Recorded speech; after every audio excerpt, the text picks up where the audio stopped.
बिहार का वो यूट्यूबर जिसने अपनी बातों से लाखों दिल जीते, आज धोबी के कुत्ते सा हाल हो गया है। न घर का न घाट का। मनीष कश्यप, जो कभी जनता के दिल पर राज करते थे, आज अपने गलत फैसलों के ही शिकार हो गए। सियासत की मलाई खाने की जल्दबाजी में अपना सब कुछ सुहा कर बैठे।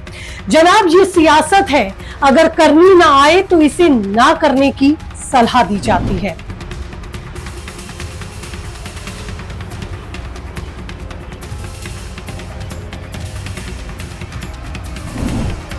मनीष कश्यप, जिन्होंने आनंद फानन में बीजेपी ज्वाइन की लेकिन जनता की नजरों से उतर गए, अब बीजेपी से इस्तीफा देकर तेजस्वी यादव की शरण में जाने की चर्चाएं गर्म हैं।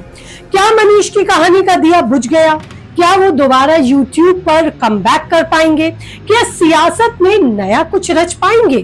कैसे मनीष ने अपने पैरों पर खुद ही कुल्हाड़ी मारी और अब बिहार में क्या भूचाल आने वाला है, बताऊंगी सब कुछ आपको इस रिपोर्ट में। बने रहिए अंत तक मेरे साथ। नमस्ते, आपके साथ मैं हूं ज्योति विनय कपूर।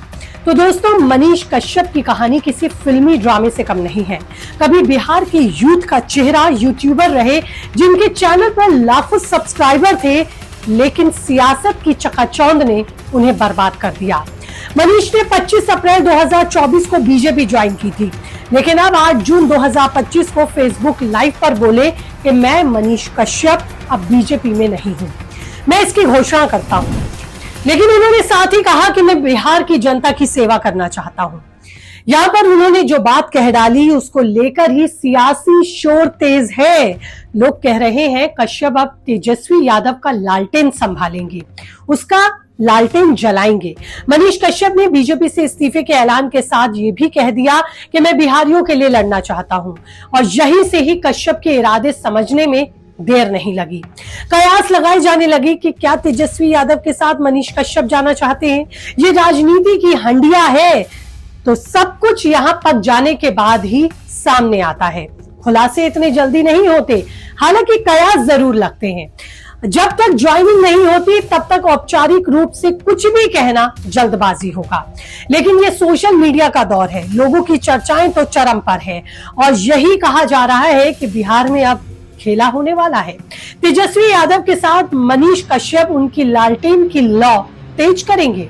खबरें हैं कि मनीष तेजस्वी यादव की आरजेडी के करीब है, लेकिन सवाल यही है कि क्या जनता अब उन पर भरोसा करेगी।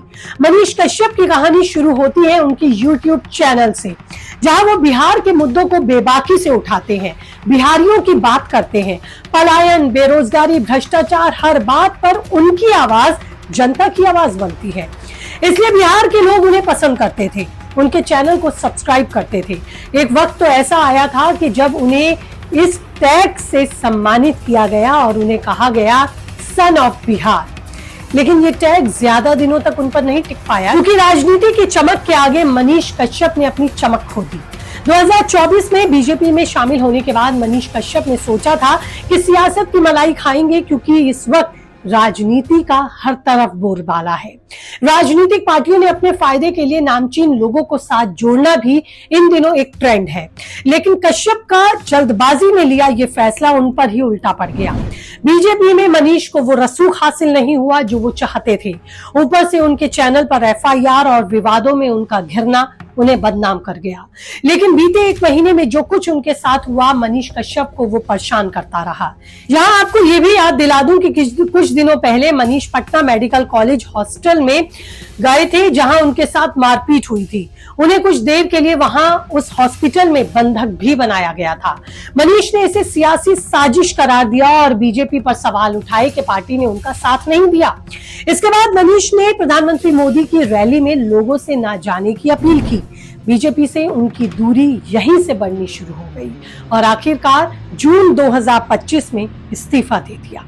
अब खबर है कि मनीष तेजस्वी यादव के संपर्क में है। हालांकि तेजस्वी आरजेडी के लिए किसी नेता से उनकी मुलाकात का कोई पक्का सबूत नहीं है, लेकिन सियासी गलियारों में चर्चाएं जोरों पर है। वैसे मनीष कोई पक्के सियासतदान तो है नहीं, लेकिन चालें उनकी उस्तादों वाली मानी जाती हैं। वो जानते हैं कि पार्टी बदलने से पहले माहौल कैसे बनाया जाता है। लेकिन मनीष की दिक्कत ये भी है कि अब जनता का भरोसा उन पर हो पाएगा या ये नहीं, ये भी एक चुनौती है। पहले वो सरकार के खिलाफ बोलते थे, लेकिन बीजेपी में जाते ही चुप हो गए। जनता ने इसे पाखंड करार दिया। अब वो दोबारा यूट्यूब पर कमबैक की कोशिश कर रहे हैं, लेकिन फॉलोवर्स का वैसा रिस्पॉन्स उन्हें नहीं मिल पा रहा जो होना चाहिए, बल्कि लोग उनका मजाक उड़ाते दिख रहे हैं। मनीष की बर्बादी की कहानी जल्दबाजी और गलत फैसलों की ही बानगी है। इसकी शुरुआत हुई थी 2023 में। तमिलनाडु में बिहारी मजदूरों पर फेक न्यूज चलाने के आरोप में उन पर एनएसए लगाया गया था। इसके साथ वो बाद में जेल भी गए। फिर जेल से छूटने के बाद उन्होंने बीजेपी ज्वाइन की, लेकिन वहां भी उनकी दाल नहीं गल पाई और विवादों ने उनका पीछा नहीं छोड़ा। मनीष ने बिहार के स्वास्थ्य विभाग के भ्रष्टाचार पर सवाल उठाए, खासकर स्वास्थ्य मंत्री मंगल पांडे पर निशाना साधा, लेकिन बीजेपी में रहते हुए ऐसा करना उन्हें भारी पड़ गया। पार्टी ने उन्हें अनुशासन का पाठ पढ़ाया और मनीष को बाहर का रास्ता देखना पड़ा।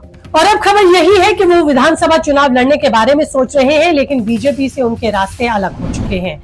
अब क्या वो किसी और पार्टी से चुनाव लड़ेंगे या फिर निर्दलीय खड़े होंगे, ये देखने वाली बात होगी। लेकिन मनीष के साथ जो हुआ, उससे एक बात और एक सीख तो जरूर मिलती है कि सब कुछ करने की चाह में कुछ भी नहीं बन पाता। ना तो वो सफल यूट्यूबर रह पाए, न नेता। बीजेपी से इस्तीफा देकर तेजस्वी की गोद में जाने की चर्चाएं बिहार में राजनीतिक गलियारों में इस समय तेज है। देखना यही है कि क्या जनता उन्हें दोबारा चांस देगी, दोबारा भरोसा कर पाएगी। आपको क्या लगता है, मनीष कश्यप ने कहां गलती की और अब उन्हें क्या करना चाहिए? कीजिए कमेंट, रहेगा मुझे इंतजार। जय हिंद।